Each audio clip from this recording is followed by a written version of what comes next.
Coming up today on This Is True Really News, something from Ronnie Tucker. Hey, we haven't heard from Ronnie since last week. Yeah, that's right. So hey, welcome back, Ronnie. If you like Does my Ronnie, thumb look bad in this picture? No, but the jeans make your thumb look fat. Yeah, they always do. Yeah. I keep trying skinny jeans, but they don't help either. So Suddenly I look fat like here. if you like Ronnie Tucker the way we like Ronnie Tucker, you're going to like, subscribe, and follow This Is True Really News. And you're going to comment, please. And then when you sort of get into the groove, you're going to start sending us stories that we can use. Hey, how you doing, you old theologian, you? Martin Luther changed all the locks. In any case, please do all that stuff and on with the show. This is True, Really News with Scott Combs and Tony Vercanis. All the news you're about to hear is true, Really? as far as you know. A Florida woman is accused of stabbing her boyfriend of 8 years in the eye. What took so long? Oh, ow, Hang ow, ow. With a hypodermic needle Just Intended- like in the movies. intended for their dogs. Didn't Did see she that one miss? coming. Did Obviously, she neither miss? did he. What? Yeah, well, he won't see it coming anymore. He might see half of it. According to WPLG in Miami, the police department arrest report obtained says 44-year-old Sandra Jimenez and her boyfriend had been in an argument. Can you believe that? Couples never argue. No. It was over what she perceived to be his annoying habit of looking at other women. See, I'm in a weird marriage. My wife sometimes points them out to me. I'm not always the sharpest tree on the bulb. Well, my wife will say things like, our drummer's wife, Kathleen, she'll say, Kathleen's really pretty. And I'll say, yes, she's extremely pretty. And then she changes the locks and you're stuck out of the house for a week. Yeah, once again, I'm sleeping in the yard. You just see, we never get it. Anyway, after they arrived at home, they share in Miami's Upper East Side. He went to lie down on the couch. Let's be truthful here. He went to sleep on the couch. Arguing with your woman is exhausting. Boy, is it ever. Jimenez then jumped on top of him with 2 rabies needles for their dogs. One of the needles pierced the man's right eyelid. He was taken to a local hospital for treatment. I have not found his condition as yet, and honestly, I haven't looked all that hard. I can tell you that my condition would be miffed. Yeah. Jimenez would not be fleeing the scene because the shock wouldn't be that long. Anyway, she did. She got away, but police later found her sleeping in her car. Shrewd. Took her into custody, and according to NBC6 in Miami, she reportedly told police her boyfriend's injuries were self-inflicted. Oh, well. That's a nice try there, dear. That's, now I have a whole nother movie for Del Toro. Jimenez made an initial appearance in court on her bond was set at $7,500, and she was placed under house arrest. It's great. It is apparently aggravated assault in second degree is a second-degree felony in Florida. Okay. So you could get up to 15 years in prison and get fined $10,000 for trying to jab out the eyes of your partner with needles intended for your dogs. At least his eyelid will never have rabies again. There is that. Always, you look at you, always looking on the bright side. Read your sign. Wait till the sun shines, Nelly.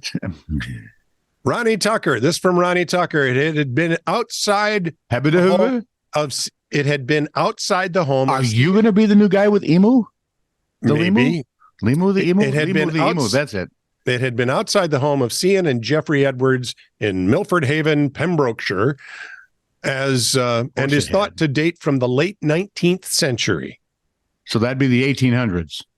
The couple had thought it was a dummy with no charge. Ministry of Defense said it removed a 64-pound, 29-kilogram naval projectile. Mrs. Edwards said she used to bang on it with her trowel to remove earth after gardening. Well, but a police officer knocked on the door the other day. Been a bang-up idea right there. To tell the couple he had spotted it and would need to alert the Ministry of Defense. Hour later, he told the shocked couple the bomb squad would arrive the next day. It was a sleepless night for Mr. and Mrs. Edwards, who had been told the whole street might need to be evacuated. I'm guessing their neighbors are pretty happy with life at the moment. Tests proved it was live, but with only a tiny amount of charge. It was taken to a disused quarry in Walwyn's Castle, covered with 5 tons of sand, and detonated. After living in the street since he was 3 years old, 77-year-old Mr. Edwards said he was sad to see it go. Quote, "It was an old friend. I'm so sorry that the poor old thing was blown to pieces." We all are. Mr. Edwards said he had been told its history by the Morris family, whose relative used to own the house, and they said they'd found it more than 100 years ago when naval ships used to use the beach for target practice. So some dink went out there and carried it home, stuck it in the garden. If it didn't explode when it landed, it should be just fine. I'm thinking it must be a dude.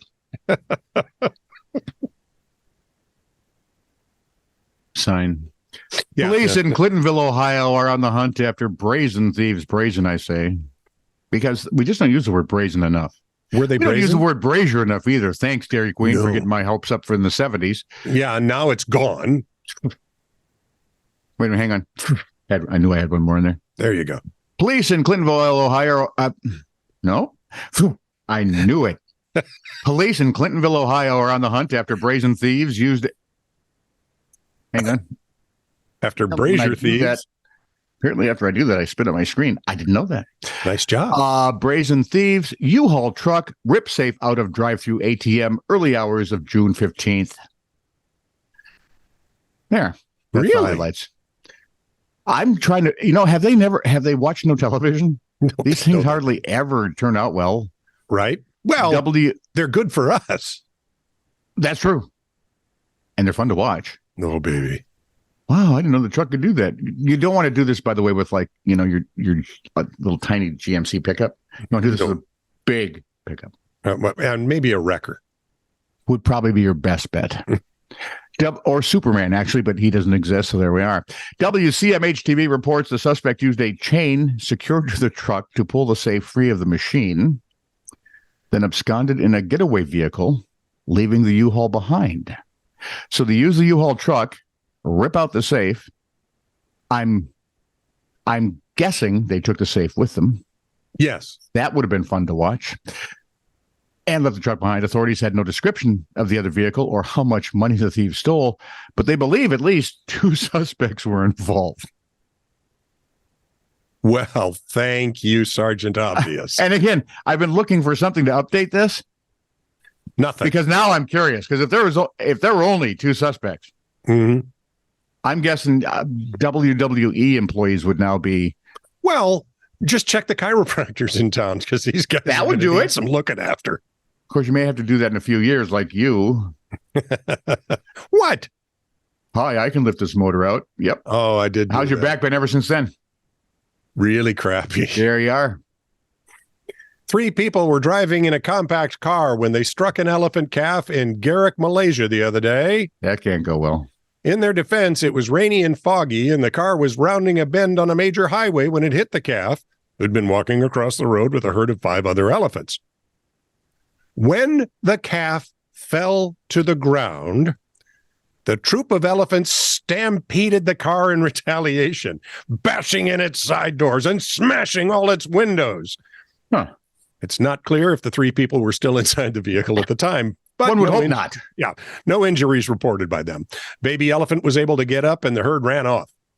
Wildlife ecologist who studies elephant behavior says the herd did to that car is not atypical for the highly protective and emotional creatures. So you can't roller skate in a buffalo herd, and apparently you shouldn't in an elephant herd. Right? We should, yeah. Because apparently elephants have the mindset of a biker gang. Right? You mess with us, we mess with you. You mess with the tusk, you get the elephant. Mess with the elephant, you get the tusk. Turn those around. Still fascinated by this. Ripley's.com. Believe it or not, guys, claims that orange lobsters are even more rare than the blue variety. Blue and orange, that's one of my favorite color combinations. Especially in a lobster. Actually, there must be very little cheating in the lobster community because it would be kind of obvious if there was nothing. How rare are they? How rare are they? Thank you. You're welcome. 2, 3, 4. 1 in 30 million lobsters are orange. Wow. So They look like they've already been cooked. Clever. See, lobsters are brighter than we are. So one can imagine the surprise of Captain Peter Prey, a lobsterman working the Casco Bay near Portland, Oregon, when he caught his third orange lobster in a week. There's an outbreak of orange lobsters. June is a fine month. And this was actually on my grandson's 3rd birthday. Very nicely. Maybe that was it. It was like in honor. Meant to be. Yeah, I think so. WGME 13 reports that the captain, who is one of the lobster suppliers for Harbor Fish Market, I guess why wouldn't you be, made his latest catch, a female, using the same trap with which he caught the others, which were male. A tweet from Harbor Fish Market asked the question on everyone's mind: what's up, Casco Bay? What kind of lobster magic is happening in your waters? And now I'm wondering, since you took out 2 males and the female, what's going to happen from here on? I'm guessing you're looking at a whole lot of blue lobsters from here on in. Yeah, that'd be it. Maybe those are just orange lobsters who hold their breath. I'm on the moon. I can't breathe. Louis Armstrong might have been an orange lobster? Is that what you're saying? Maybe. Wow. I've never not seen him with an orange lobster. And I've never seen him want to get anywhere near boiling water, which is a lobster thing. This is true, really news. Send email to TITR@netradio.network.